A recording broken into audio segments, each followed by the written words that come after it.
Probably a year late if we're being honest, but Brandon Crawford, Giants franchise legend, hanging up his spikes, and he's going to be honored appropriately.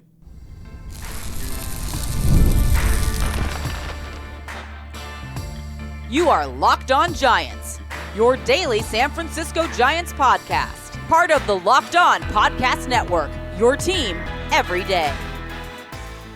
Hello and welcome to Locked On Giants, part of the Locked On Podcast Network, where it's your team every day. My name is Ben Kaspick, and on the show we provide actually episodes 3 days a week for now, talking about the San Francisco Giants in a way that's data-driven and rational, but also simple, passionate, and accessible to all. I'm a former contributor for the baseball statistics and analysis websites Beyond the Box Score and Rotographs. I've been podcasting about the Giants since 2015, been hosting this show since prior to the 2019 season, and I'm a lifelong Giants fan.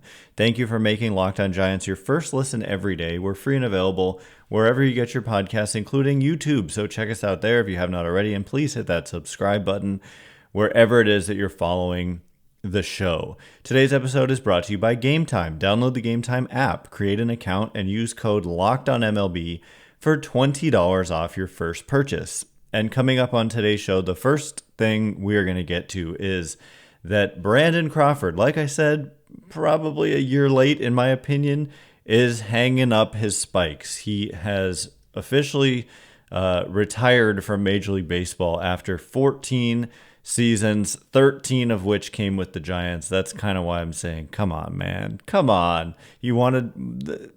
whatever, it's up to him, right? Like, more power to you. But one season with the Cardinals, played in 29 games, had 80 plate appearances, 1 home run, just hit 169. Like, it wasn't good. It wasn't good. And I don't really personally get the point. But it's not up to me. It's up to the player. And so more power to you. So he posted this on Instagram, which was the announcing of his retirement. He said, "During this time of year, I am constantly being reminded of the things in my life that I am most thankful for.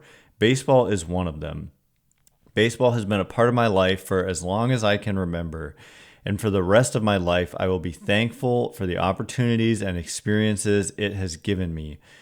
Time is precious. I'm incredibly grateful for all the years I spent playing the game I love, but now it is time for me to spend it with the people who I'm most thankful for. Thank you to all of you who have been there for me throughout the years. It's been an unbelievable ride. Growing up in the Bay Area and going to games at Candlestick, I always dreamed of playing for the San Francisco Giants. Being drafted by my hometown team and spending most of my career, you could have said all, could have been all, most of my career with them far surpassed any dream I had as a kid. I definitely pretended to win a World Series in my backyard, but winning 2, that was beyond my wildest dreams. I always dreamed of being the shortstop for the Giants, but never could I have imagined breaking the team record for the most games played at the position. As a kid, sitting in the stands at Pac Bell /SBC/AT&T/Oracle Park, little humor there, I would picture myself playing a game there, but I never imagined I'd end up playing the most games there.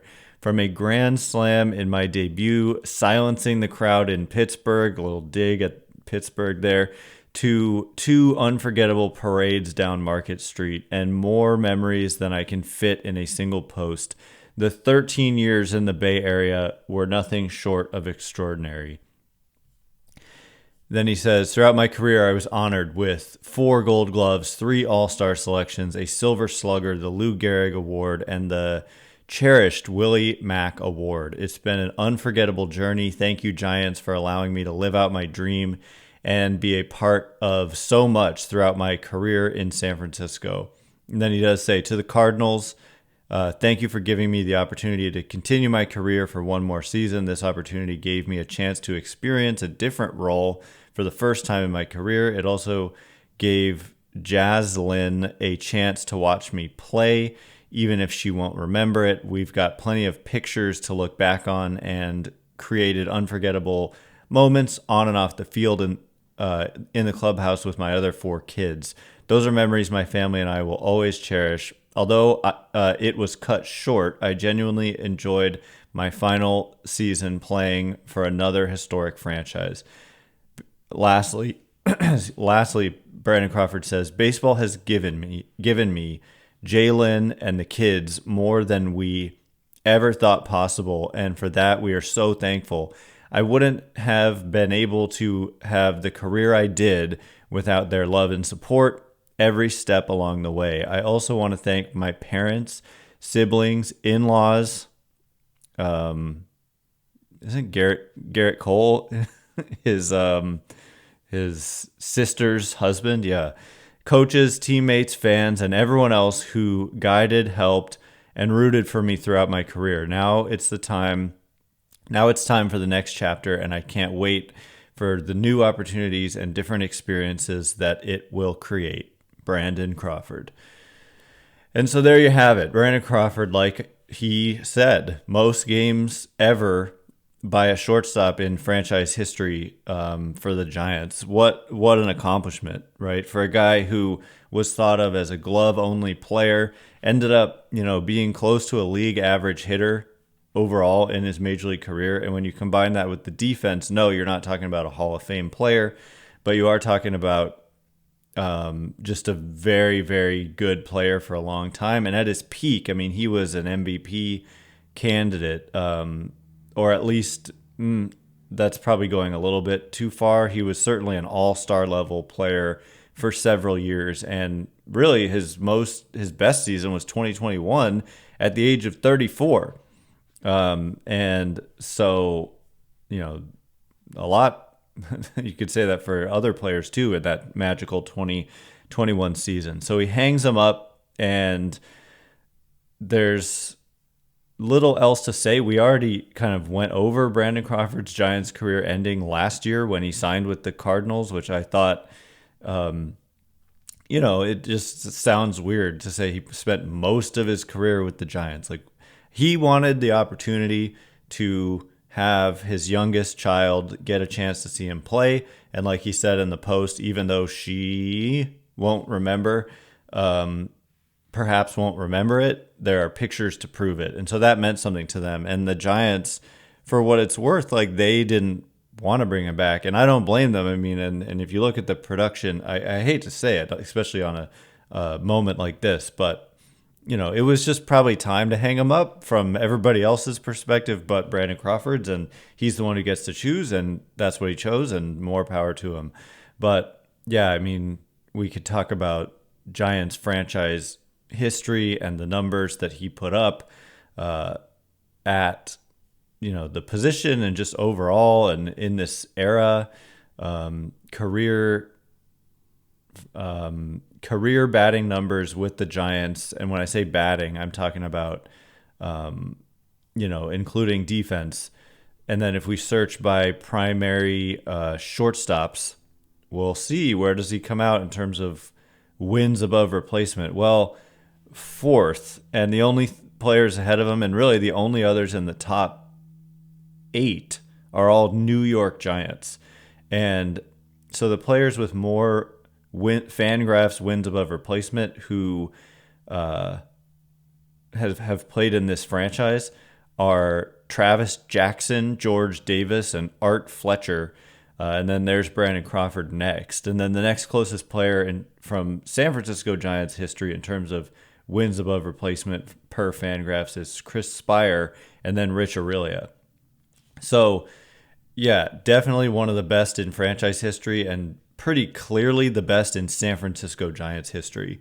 So what a career, amazing accomplishment, just all the accolades like he named off, and the 2 World Series. He wasn't there in 10, but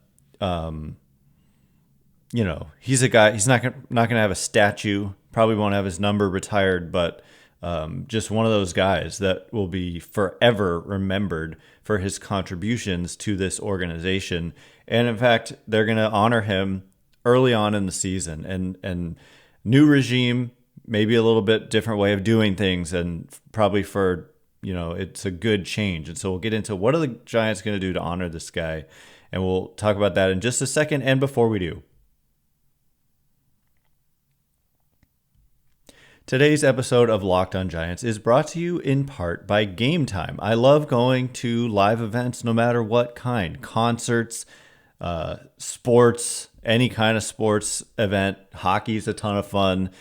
Sharks have a very exciting young player, and they're playing right now. Football, 49ers, comedy. You can find it all on Game Time. You get curated deals that make it easier to find the best price on great seats. There's the super deal, seat views before you buy, which has come in clutch for me multiple times, especially, in particular, when I'm going to a place I've never been to before. And also the lowest price guarantee, event cancellation protection, job loss protection, and more.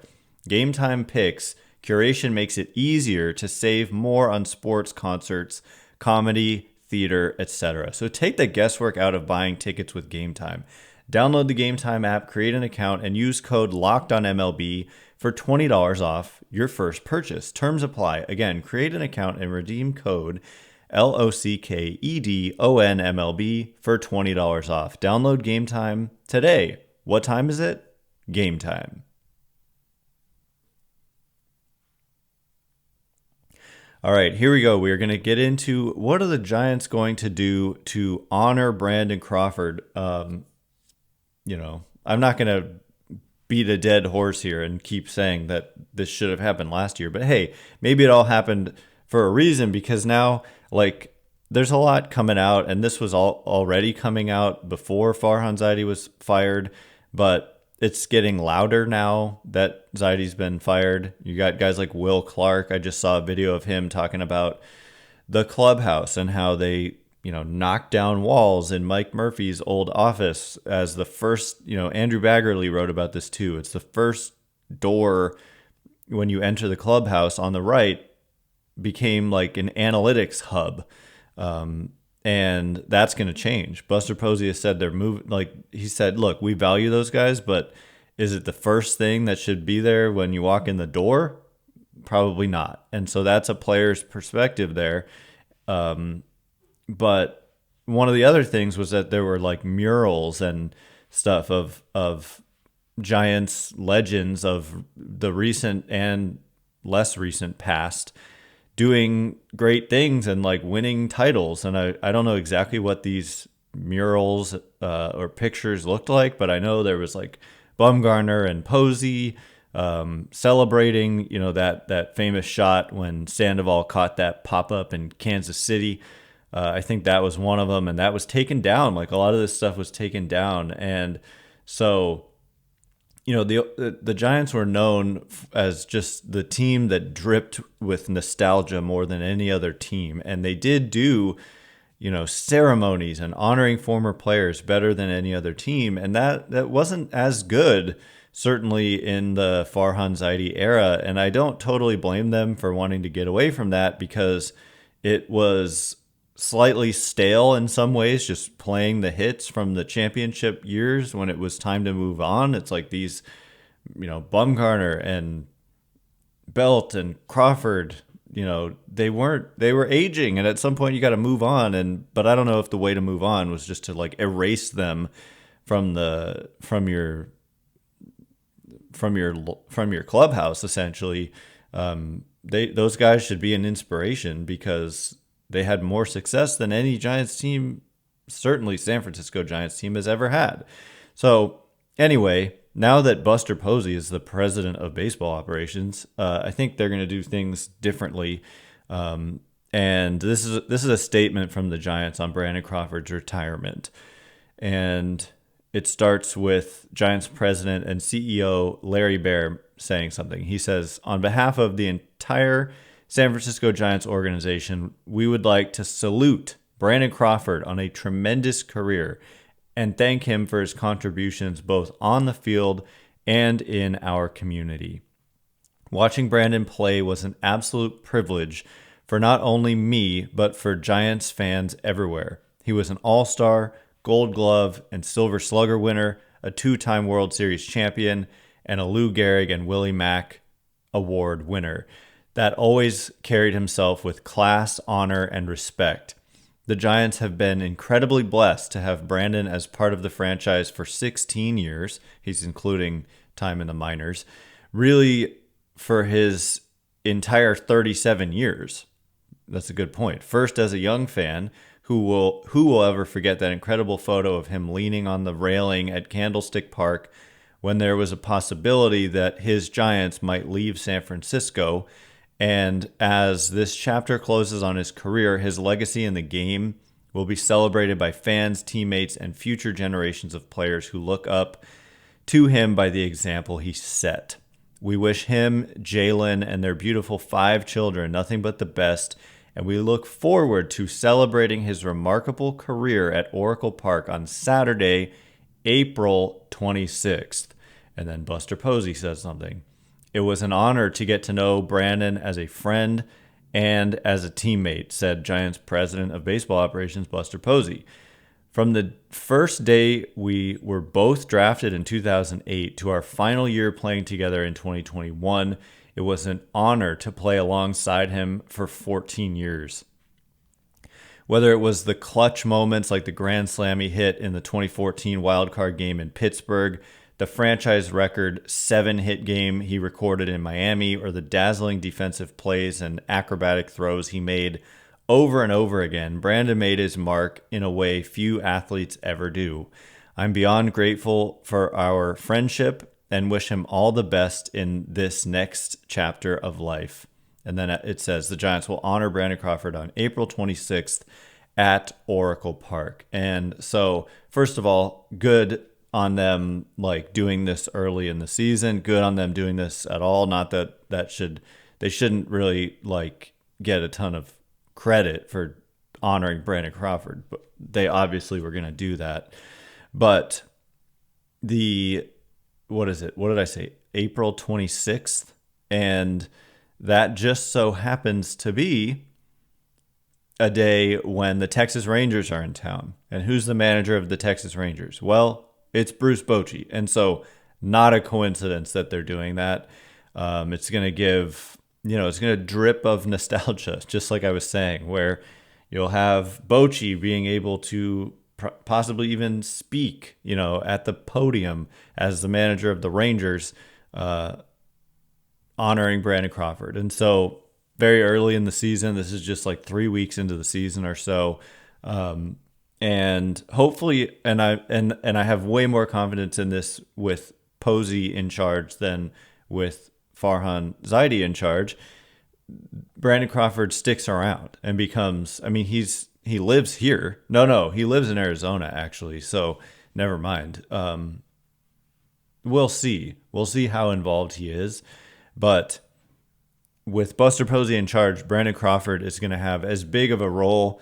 I shouldn't say as big of a role, but he'll certainly have an open invitation to do many things that, coaching, roving instructor, whatever it is. If he wants those opportunities, they're going to be there for him, and he's earned that. So yeah, my hat goes off to Brandon Crawford. I personally second what Posey said, like just watching him play defense, and when he kind of progressed to be like a league average-ish hitter, and then some seasons was better than that even, combined with when he was at his peak defensively, he was just such a kind of undervalued player and wasn't really a highly touted prospect just because he was considered someone who was just a glove and nothing more. But it's nothing to scoff at when you look at slightly below league average offense when you're talking about the type of defense that he put together. So, a lot of people, it's funny to me, this is like slightly off topic, but, people look at Yadier Molina, and around the whole baseball world, everyone will say Yadier Molina is a first ballot Hall of Famer. What was Yadier Molina? Elite defensively and a slightly below league average hitter by weighted runs created plus, 97, which means 3% below average. What was Brandon Crawford? 95, 5% below average. So very similar in that way. Crawford only played 1,684 games to Molina's 2,226. So Molina kind of accrued more. There's more longevity in his career. I think Molina should be a Hall of Famer, and Crawford isn't a Hall of Famer. I don't think anyone who has any knowledge of kind of who gets into the Hall of Fame would argue that Crawford will be a Hall of Famer. He could get a few votes, but he's not going to cross that really high threshold to get in. But I do just want to say, speaking of Buster Posey, like Posey was a significantly better player than Yadier Molina, and yet there's like for some reason a debate about if Posey is a Hall of Famer, whereas people will tell you that Yadier Molina is a no doubt Hall of Famer. So that bothers me. But at the end of the day, there's all these connections here because Crawford went and played for the Cardinals. It'd be like if Yadier Molina played a season with the Giants. It would just be weird. Although his brother played for the Giants, so at least there's that connection. But anyway, that's that. It's not the end. It's not the last time we'll say Brandon Crawford's name on this podcast. Certainly when April 26th rolls around, it'll be all about him again. So I tip my hat. Amazing career, contributed to those 2 titles in a major, major way. Also, I mean, no one mentioned in any of those things, but the glove flip by Panic and the very quick exchange and throw by Crawford to get that double play in Game 7 of the World Series in 2014. Who could forget that either? So just countless amazing plays and, a propensity to be clutch with the bat at a lot of times, including that wild card game in Pittsburgh, and had some big hits in some World Series games too. And so anyway, congratulations to Brandon Crawford and all the best in retirement. Dude made a lot of money too. Not like an absurd amount of money. Well, it is in normal human terms, but the man got paid, so he's set for life, and congratulations to him. So coming up in just a minute, we're going to mention a few things that we haven't had a chance to get into, including the Giants had some finishers, some people who got votes for Cy Young and MVP this season. Who were they? Where did they finish? And also another key departure as someone, I don't want to say crucial, but major in the Giants organization is leaving or has left. We'll get into it in just a minute. And before we do, today's episode of Locked on Giants is brought to you in part by FanDuel. Get ready to tackle the NFL action this season with FanDuel, America's #1 sportsbook, because right now, new customers can bet $5 and get $150 in bonus bets if you win. The FanDuel Sportsbook app gives you everything you need to place live bets on the NFL all in one place. So when you get a hunch in the middle of the game, you can check out the latest stats, view live play-by-play, and so much more on the same page where you place your bets. Just visit FanDuel.com to join today. You'll get started with $150 in bonus bets if you win your first $5 bet. So I would place that on the most lopsided odds I can find. Place that $5 bet. Hope to get my $150 in bonus bets. That's at FanDuel.com. Never waste a hunch and make every moment more with FanDuel, an official sportsbook partner of the NFL. All right, here we go. We're going to get into just a couple of kind of housekeeping items, although it's a little more than that. Thanks again for making Locked on Giants your first listen today. There's some players on the Giants who got, or 2 players in particular, or just to be exact, who received votes for either the MVP, for MVP of the National League, and 1 player received votes for Cy Young in the National League. So, who were they and what were the results? Well, Logan Webb came in 1, 2, 3, 4, 5, 6. He came in 6th in National League Cy Young Award voting. And so we kind of take this for granted. He finished 2nd last year to Blake Snell. So, consistently I don't recall where he had finished in 21 or 22, but Yeah, I mean, it's just worth noting when one of your players finishes sixth in National League Cy Young Award voting. So Chris Sale won, which is kind of an amazing comeback story. It was just like a salary dump by the Red Sox, and he just had an unbelievable season. Zach Wheeler finished second. Paul Skeens finished third, which is very impressive for a rookie player who didn't even start the season in the major leagues. Dylan Cease of the Padres, Shota Imanaga, who was someone the Giants possibly were pursuing last offseason, I think exceeded what the Giants thought he was going to do. He finished ahead of Logan Webb with 38 points, and then Logan Webb only had 18. So Logan Webb was a distant sixth, but sixth nonetheless. So Sean Manaea, by the way, got 1 point, 1 fifth place vote.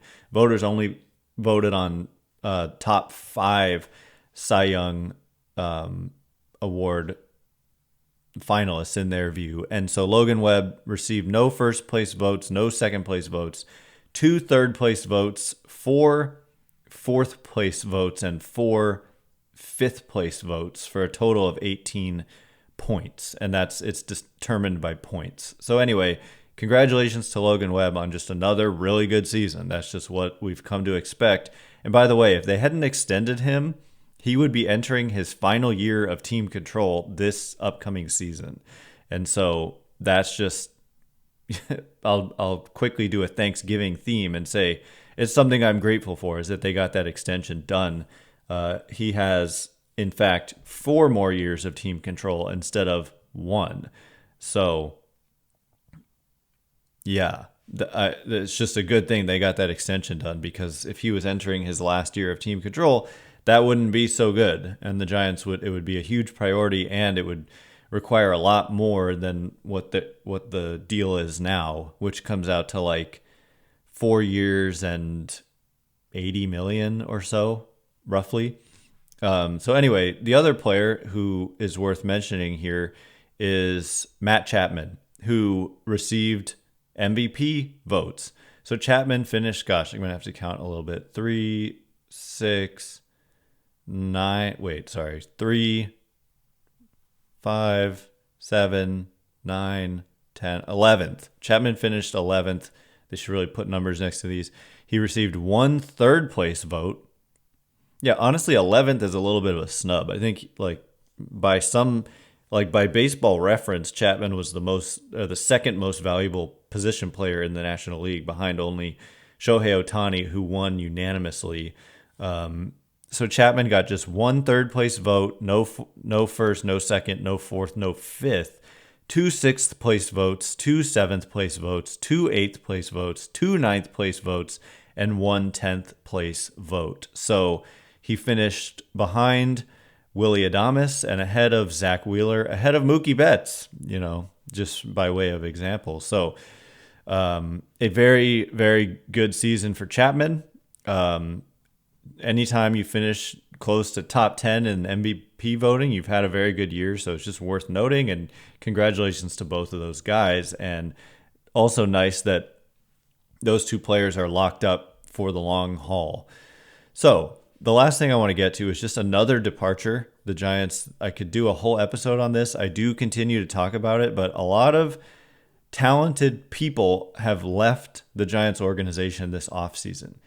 Pete Patella, Michael Schwartz, who was their director of baseball analytics, and I, there's like an article out there, I forget who wrote it, with Logan Webb saying that the guy's like a total genius, and he left for the Braves. Pete Patella, who is considered great at what he does, he left for the Braves.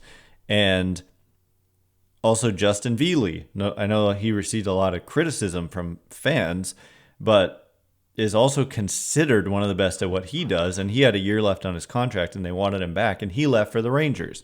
And another hitting coach, Pedro Guerrero, who also had another year left on his contract, he left for the Miami Marlins to be their hitting coach. And Alyssa Nacken is the latest. And so she leaves to join the Cleveland Guardians, where I hope it mentions in here, I want to get the title exactly right. I think she's like vice president of baseball of player development or assistant director of player development. It's something along those lines. It's a big job and that she's getting here. So a big major promotion from kind of just her position was just like coach. It wasn't very specific. Assistant coach kind of. So the Giants released a statement. They said, "We thank Alyssa Nacken for her incredible contributions to the San Francisco Giants and for trailblazing a path for women in sports. Her leadership, dedication, and passion for the game have inspired countless individuals, and her impact has been truly transformative for the Giants organization and the baseball community. As she embarks on this exciting new chapter in her career, we have no doubt that she'll continue to inspire and achieve great things. We wish her and her family nothing but the best." So I second that wholeheartedly. She did trailblaze here, and this position she's taking with the Guardians is also like a big moment for women in baseball, because she was just a coach for the Giants, and it's hard to skim through and see exactly what her title is. That's what I want to see, but it's a major title, and so congratulations to her. Obviously very talented. The Guardians know what they're doing. Also, by the way, like, Stephen Vogt was a candidate. He's the manager of the Guardians, won Manager of the Year. Kai Correa, who was the Giants bench coach, is with the Guardians. And Craig Albernaz, who was the Giants catching coach and bullpen coach, is also with the Guardians. So all these guys and all these people who were with the Giants and mostly hired by Gabe Kapler have moved on and achieved success elsewhere. I mean, the Guardians had a great season with Stephen Vogt, Kai Correa, Craig Albernaz, and now Alyssa Nacken is going to have a significant role, like very significant role there in player development.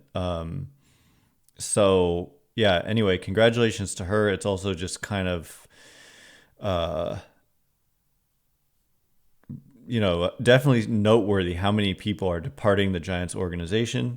Now, I've had some people push back on like Twitter saying, the Giants were going to fire these people. So it was kind of like, just leave or you're going to get fired. But these are people who are moving on to good organizations and getting good positions. And so I don't really view it that way. It's kind of more somewhat alarming when you have talented people, but also you want your new guy in charge, Buster Posey, to be able to put his people in place. So I can kind of see it from both angles. But anyway, thank you to Alyssa Nacken, who served the Giants in other roles prior to being an on-field coach. So a lot of service to the Giants over many years, and now moving on to Cleveland. So best of luck to her, and thank you for everything she did. Anyway, that is all the time we have for today. Thanks again for making Locked On Giants your first listen today. For your second listen, find Locked On MLB. Baseball guru Sully brings a daily blend of humor and baseball, keeping you updated on every rumor and story throughout the offseason. Find Locked On MLB on YouTube or wherever you listen to podcasts. Once again, my name is Ben Kaspick. Check me out on Twitter or X at Ben Kaspick, Kaspick. If you like this show, please consider rating it or leaving a review. It helps me out a lot, so thank you in advance. And thanks to everyone who's done so already. Can't wait to be with you again next week. Hopefully things pick up and the Giants start making some moves. It's going to happen eventually. Thanksgiving is kind of a slow period, but we're past that. And, next on the agenda is the winter meetings in early December. So can't wait to be with you again next week. Thanks again for listening. You are now Locked On Giants.